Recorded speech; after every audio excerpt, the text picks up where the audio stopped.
सियावर रामचंद्र की जय, पवन सुत हनुमान की जय, उमापति महादेव की जय। अथ चतुर्दश सर्गः। समुहूर्तमेव ध्यात्वा मनसा चाधिगम्यताम् आवल्प्लुतो महातेजा प्राकारं तस्मै शतुसंग्रष्ट सर्वांगः प्राकारस्थो महाकपिः पुष्पिताग्रहान् वसन्तादौ ददर्श विविधान् द्रुमान् सालान्नशोकान् भव्यांश्च चम्पकांश्च सुपुष्पितान् उद्दालकान् नागवृक्षान् च्यूतान् कपिमुखानपि ताम्रवर्णसम्पन्नां लता सतसमन्वितान् ज्यामुक्त्यो नारा चापुक्लवे वृषवाटिकां सा प्रविश्य विचित्रां तां वैगैरभिनादितां राजतैः काञ्चनैश्चैपादपैः सर्वतोवृतां वैगै मृगसङ्गैश्च विचित्रां चित्रकाननाम् उदितादित्यशङ्काशां ददर्श हनुमान बलि। वहाँ तेजस्वी हनुमान जी एक मुहूर्त तक उसी प्रकार विचार करते रहे। इसके बाद मन ही मन सीता जी का ध्यान करके वे रावण के महल में से कूद पड़े और अशोक वाटिका की चार दीवारी पर चढ़ गए। उस चार दीवारी पर बैठे हुए महाकपि हनुमान जी के सारे अंगों में हर्षजनित रोमांच हो गया। उन्होंने बसंत के आरंभ में वहाँ नाना प्रकार के वृक्ष देखे, जिनकी डालियों के अग्रभाग फूलों के भार से लगे थे। वहाँ साल, अशोक, निम्ब और चंपा के वृक्ष खूब खिले हुए थे। बहुबार नागकेशर और बंदर के मुँह की भांति लाल फल देने वाले आम भी पुष्प एवं मंजरियों से शोभित हो रहे थे। अमराइयों से युक्त वे सभी वृक्ष सतलताओं से आवेष्टित थे। हनुमान जी प्रत्यंचा से छूटे हुए बाण के समान उछले उन वृक्षों की वाटिका में जा पहुँचे। वह विचित्र वाटिका सोने और चांदी के समान वर्ण वाले वृक्षों द्वारा सब ओर से घिरी हुई थी। उसमें नाना प्रकार के पक्षी कलरव कर रहे थे, जिससे वह सारी वाटिका गूंज रही थी। उसके भीतर प्रवेश करके बलवान हनुमान जी ने उसका निरीक्षण किया। भांति भांति के विहंगम और मृग समूहों से उसकी विचित्र शोभा हो रही थी। वह विचित्र काननों से अलंकृत थी और नवोदित सूर्य के समान और रंग की भी दिखाई देती थी। प्रथम नाना विधि वृक्षै पुष्पोपगफलोपगै कोकलै भृंगराजैश्च मत्तै नित्यमेव सेवितां बृहस्मनुजां काले मृगपक्षिमदाकुलां मत्तपरेण संगुष्टां नाना दुष्गुणायुतां मार्गमाणोपरारोहं राजपुत्री मनन्दितां शुक्प्रसुप्तान् वेगान् बोधयामास शुभान्वो उत्पतद्भिर्द्विजगणैः पक्षैवातैः समाहता अनेकवर्णा विविधा मुमुचुः पुष्पवृष्ट्याः। फूलों और फलों से लदे हुए नाना प्रकार के वृक्षों से व्याप्त हुई उस अशोक वाटिका का मतवाले कोकिल और भ्रमण सेवन करते थे। वह वाटिका ऐसी थी जहाँ जाने से हर समय लोगों के मन में प्रसन्नता होती थी। मृग और पक्षी मदमत्त हो उठते थे। मतवाली मोरों का कलनाद वहाँ निरंतर गूंजता रहता था और नाना प्रकार के पक्षी वहाँ निवास करते थे। उस वाटिका में सती साध्वी सुंदरी राजकुमारी सीता की खोज करते हुए वानर वीर हनुमान ने घोंसलों में सुखपूर्वक सोए हुए पक्षियों को जगा दिया। उड़ते हुए विहंगमों के पंखों की हवा लगने से वहाँ के वृक्ष अनेक प्रकार के रंग बिरंगे फूलों की वर्षा करने लगे।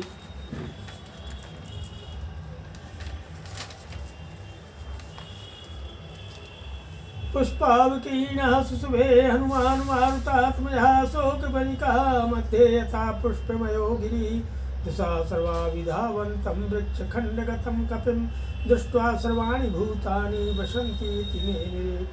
वृक्षेभ्यः पतितैः पुष्पैः अवकीर्णा पृथग्विधैः राजवसुधा तत्र प्रमदेव बुभूषिता तरस्विना ते तरवस्तरसा बहुकम्पिताः कुसुमानि विचित्राणि ससृजुः कपिना तदा निर्धूतपत्रशखरासीर्ण पुष्पफलद्रुमान् क्षिप्तवस्त्राभरणाधूतायोपराजिता हनुमता वेगवता कम्पितास्तेन वोत्तमा पुष्पपत्रफलान्यासु मुमुचुः फलशालिनः विहंगसंघैर्हीनास्ते स्कन्दमात्राश्रयां द्रुमा बभूवुर्गमाः सर्वे मारुतेन विनिर्दुता विधूतिकेशी युवतिर्यथा मृदितवर्णका निपीतशोभेदन्तोष्ठी नखैदन्तैश्च वीक्षिता उस समय पवन कुमार हनुमान जी उन फूलों से आच्छादित होकर ऐसी शोभा पाने लगे मानो ससुख वन में कोई फूलों का बना हुआ पहाड़ शोभा पा रहा हो। संपूर्ण दिशाओं में दौड़ते और वृक्ष समूहों में घूमते हुए कपिवर हनुमान जी को देखकर समस्त प्राणी एवं राक्षस ऐसा मानने लगे कि साक्षात ऋतुराज बसंत ही यहाँ वहाँ नरवेश में विचर रहा है। वृक्षों से झड़कर गिरे हुए भांति भांति के फूलों से आच्छादित हुई वहाँ की भूमि फूलों के श्रृंगार से विभूषित हुई युक्ति स्त्री के समान शोभा पाने लगी। उस समय उन वेगशाली बानर वीर के द्वारा वेगपूर्वक बारंबार हिलाए हुए वे वृक्ष विचित्र पुष्पों की वर्षा कर रहे थे। इस प्रकार डालियों के पत्ते झड़ जाने तथा फल फूल और पल्लवों के टूटकर बिखर जाने से नंग धड़ंग दिखाई देने वाले वे वृक्ष नहारे हुए जुआरियों के समान जान पड़ते थे जिन्होंने अपने गहने कपड़े भी दाव पर रख दिए हों। वेगशाली हनुमान जी के हिलाए हुए वे फलशाली श्रेष्ठ वृक्ष तुरंत ही अपने फल मूल और पत्तों का परित्याग कर देते थे। पवन पुत्र हनुमान द्वारा कंपित किए गए वे वृक्ष फल फूल आदि के न होने से केवल डालियों के आश्रय बने हुए थे। पक्षियों के समुदाय भी उन्हें छोड़कर चल दिए थे। उस अवस्था में वे सबके सब प्राणी मात्र के लिए गम्य हो गए थे। तथा लांगूल हतय हस्तैस्तु चरणाभ्याम च मर्दिता तथैवाशोकमणिका प्रभग्न वन पादपा। जिसके केस खुल गए हैं, अंगराग मिट गए हैं, सुंदर दंतावली से युक्त धर सुधा का पान कर लिया गया है तथा जिसके कतिपय अंग नखक्षत एवं दंत छत से उपलक्षित हो रहे हैं, प्रियतम के भोग में आई हुई उस युक्ति के समान ही उस अशोक वाटिका की भी दशा हो रही थी। हनुमान जी के हाथ पैर और पूंछ से रौंदी जा चुकी थी तथा उसके अच्छे अच्छे वृक्ष टूट कर गिर गए थे, इसलिए वह श्रीहीन हो गई थी। महालतानां दामानि व्यघमत तरसा कपिः यथा प्रावृषि वेगेन मृगजालानि तमारुतः सतत्र मणिभूमिश्च राजतीश्च मनोरमा तथा कांचन भूमिश्च विचरन् ददृशे कपिः।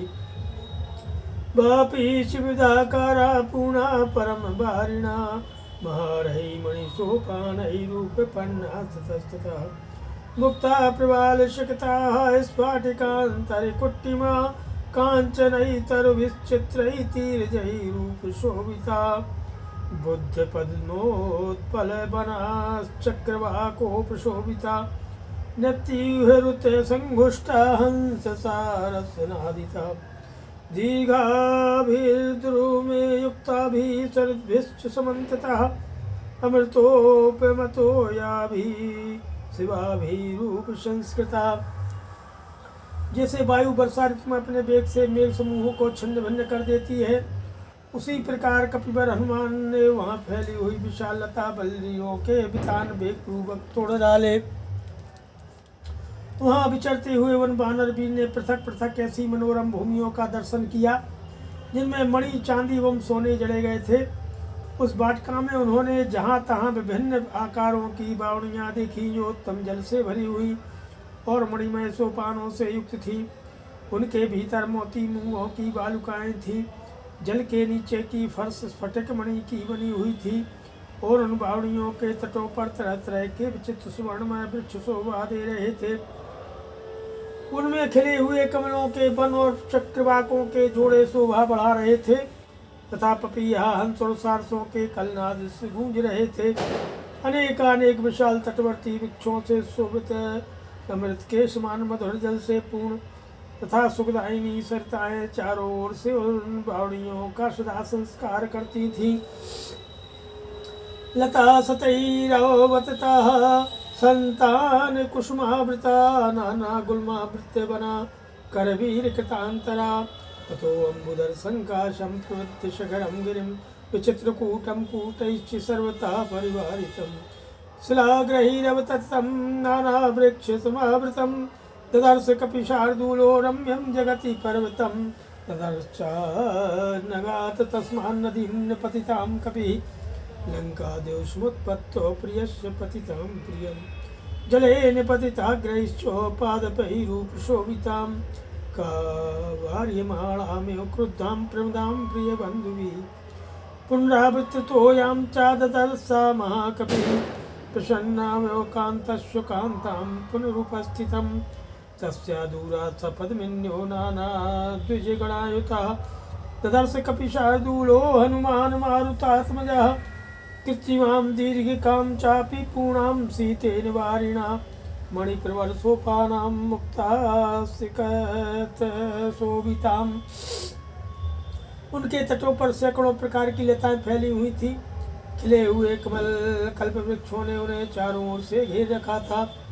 उनके जल नाना प्रकार की झाड़ियों से ढके हुए थे था बीच बीच में खिले हुए कनेर के वृक्ष गवाक्ष की सी शोभा पाते थे। फिर वहाँ कपिश्रेष्ठ हनुमान ने एक मेघ के समान काला और ऊंचे पर शिखरों वाला पर्वत देखा, जिसकी चोटियाँ बड़ी विचित्र थीं। उसके चारों ओर दूसरे दूसरे भी बहुत से पर्वत शिखर शोभा पाते थे। उसमें बहुत सी पत्थर की गुफाएं थीं और उस पर्वत पर अनेकानेक वृक्ष लगे हुए थे। वह पर्वत संसार भर में बड़ा रमणीय था। कपिवर हनुमान ने उस पर्वत से गिरी हुई एक नदी देखी, जो प्रियतम के अंक से उछलकर गिरी हुई प्रियतमा के समान जान पड़ती थी, जिनकी डालियां नीचे झुककर पानी से लग गई थी। ऐसे तटवर्ती वृक्षों से उस नदी की वैसी ही शोभा हो रही थी, मानो प्रियतम से रूठकर अन्यत्र चल जाती हुई युवती को उसकी प्यारी सखियां उसे आगे बढ़ने से रोक रही हो। फिर उन महाकपि ने देखा कि वृक्षों की उन डालियों से टकराकर उस नदी के जल का प्रवाह पीछे की ओर मुड़ गया है, मानो प्रसन्न हुई प्रेयसी पुनः प्रीतम की सेवा में उपस्थित हो रही हो। उस पर्वत से थोड़ी ही दूर पर कपिश्रेष्ठ पवनपुत्र हनुमान ने बहुत से कमल मंडित सरोवर देखे, जिसमें नाना प्रकार के पक्षी चहचहा रहे थे। उनके सिवा उन्होंने एक कृत्रिम तालाब भी देखा, जो शीतल जल से भरा हुआ था। उसमें श्रेष्ठ मणियों की सीढ़ियाँ बनी हुई थीं और वह मोतियों की बालुका राशि से सुशोभित था। विविधैः मृगसंगैश्च विचित्रां चित्रकाननां प्रासादैः सुमहद्भिश्च निर्मितैः विश्वकर्मणा काननैः कृत्रिमैश्चापि सर्वथा समलङ्कृताम् एके चित्पादभास्तत्रो पुष्पोपगफलोपगा सच्चत्रा सवितर्दिकाः सर्वे शोभणवेदिका लता वृतानैः बहुभिः पर्णैश्च बहुभिर्वृतां काञ्चनीं शीर्षपामेकां ददर्शा महाकपिः वृतां हेममयी विस्तुवेदिकाभिः समन्तता स्वपश्यद् भूमिभागांश्च नगरप्रस्रवणानि च सुवर्णवृक्षान् परान् ददर्श श्रीकेशन्निभान् तेषां द्रुमाणां प्रभया मेरोर्यो महाकपिः अमन्यते तदा वीरः काञ्चनोऽस्मीति सर्वतः तान् काञ्चनान् वृक्षगणान् मारुतेन प्रकम्पितान् किङ्कणी सतनिर्घोषान् दृष्ट्वा विस्मयमागमत् सुपुष्पिताग्रान् रुचिरान् तरुणाङ्कुरपल्लवान्। उस अशोक वाटिका में विश्वकर्मा के बनाए हुए बड़े बड़े महल और कृत्रिम कानन सब ओर से उसकी शोभा बढ़ा रहे थे। नाना प्रकार के मृग समूहों से उसकी विचित्र शोभा हो रही थी। उस वाटिका में विचित्र वन शोभा दे रहे थे। एक चित्रपाद पास तत्र पुष्पोप, वहाँ जो कोई भी वृक्ष थे वे सब फूल फल देने वाले थे, छत्र की भांति घनी छाया किए रहते थे। उन सब के नीचे चांदी की और उसके ऊपर सोने की वेदियाँ बनी हुई थीं। इसके बाद महाकपि हनुमान जी ने एक सुवर्णमयी अशोक का वृक्ष देखा, जो बहुत से लता वितानों और अगणित पत्तों से व्याप्त था। वह वृक्ष भी सब ओर से सुवर्णमयी वेदिकाओं से घिरा था। इसके सिवा उन्होंने और भी बहुत से खुले मैदान, पहाड़ी, झरने और अग्नि के समान दीप्तिमान सुवर्णमय वृक्ष देखे। उस समय वीर महाकपि हनुमान जी ने सुमेरु के समान उन वृक्षों की प्रभा के कारण अपने को भी सब ओर से सुवर्णमय ही समझा। वे सुवर्णमय वृक्ष समूह जब वायु के झोंकों के खाकर हिलने लगते, तब उनसे सैकड़ों घुंघरुओं के बजने की सी मधुर ध्वनि होती थी। वह सब देखकर हनुमान जी को बड़ा आश्चर्य हुआ। उन वृक्षों की डालियों में सुंदर फूल खिले हुए थे और नए नए अंकुर था पल्लव निकले हुए थे, जिससे वे बड़े सुंदर दिखाई देते थे। तामारुहि महावेगः संसपां पर्णसंवृताम् इतो दीक्षामि वैदेहीं रामदर्शनलालसाम् इतस्ते चेतश्च दुःखार्तों सम्पतन्तीं यदृच्छया अशोकवनिका चेयं दृढं रम्या दुरात्मनः चन्द्रैः चम्पकैश्चापि बकुलैश्च विभूषिता इयं च नलिनी रम्या द्विजसङ्घनिसेविता इमां सा राजमहिषी निमेषति जानकी सा रामा राजमहिषी राघवस्य प्रिया सती वनसञ्चारे कुशला ध्रुवेष्यति जानकी अथवा मृगसावाक्षी वनस्यास्य विचक्षणा वनमेष्यति साध्येह रामचिन्ता सुकर्षिता रामशोकाविसंतप्ता सा देवी वामलोचना वनवासरता नित्यमेष्यते वनचारिणी।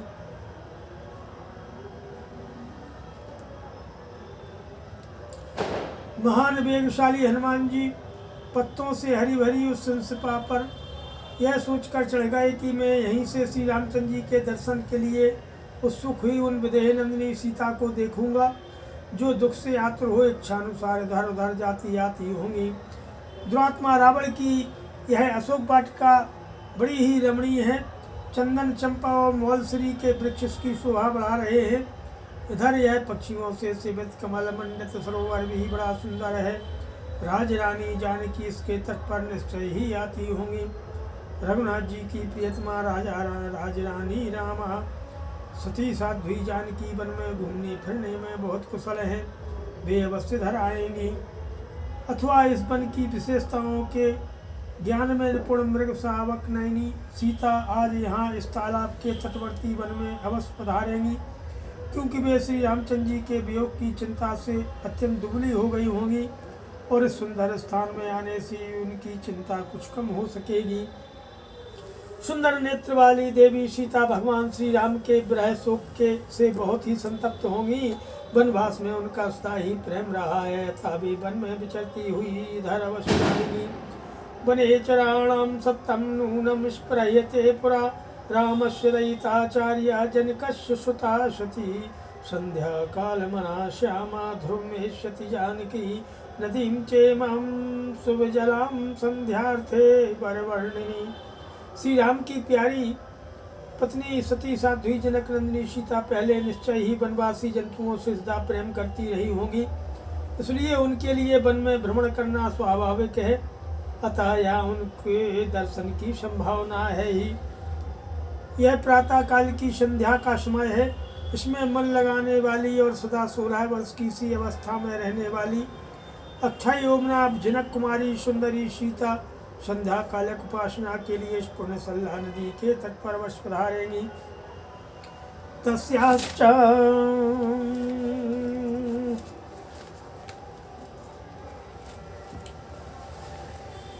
ओम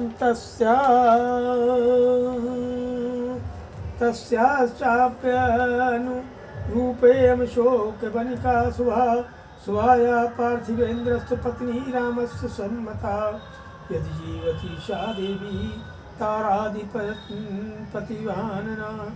आगमेष्यति सावश्यमिमां शीतजलां नदीम्।